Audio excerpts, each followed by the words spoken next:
श्री स्वामी समर्थ परब्रह्म ग्रंथाचा 22वा भाग। कृष्णबुवा बसप्पाला खूप समजावण्याचा प्रयत्न करत होते, पण बसप्पाची ऐकण्याची मनस्थिती नव्हती। अर्थातच बसप्पाने या साऱ्या गोष्टी एका कानाने ऐकून दुसऱ्या कानाने सोडून दिल्या होत्या। त्यांची स्वामीवर कमालीची भक्ती आणि श्रद्धा होती। आपल्याला सापडलेला दिगंबर बाबा देव आहे असा त्याचा ठाम विश्वास होता आणि त्याला आपल्या देवाला गमवायचं नव्हतं। म्हणूनच स्वामी स्वच्छंदपणे भटकू लागताच त्याचा जीव कासावीस होत होता। बायजाचे मात्र वागणे बसप्पाच्या अगदी उलट होते।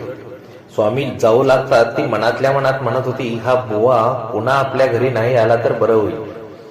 जाता आता स्वामीनी बायजाकडे वळून पाहिले। तिला कळत नव्हतं की स्वामीनी आपल्या मनातलं जाणलं असेल।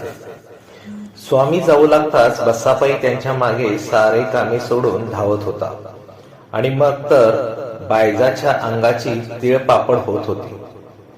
दरवेळी बसप्पा स्वामींच्या बरोबर राहण्याचा केविलवाणा प्रयत्न करीत होता, कारण स्वामींच्या चालण्याचा वेग भयंकर होता।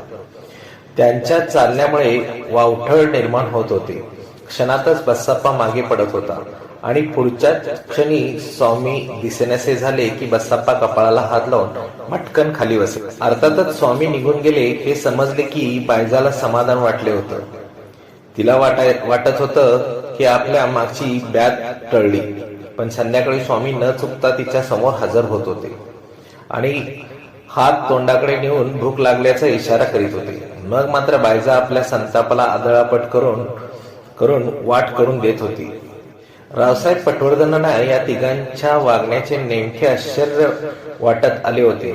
आपले आश्चर्य त्यांनी बाळकृष्ण बुवाकडे व्यक्त करताच बुवा म्हणत होते, हे ऋणानुबंध आहेत रावसाहेब, असे सहजासहजी तुटत नाहीत। बायजाने कितीही आकांत तांडव केले तरी ती जो काही भाकर तुकडा दिगंबर बाबांना खाऊ घालते त्यातच आत्मीयता असते।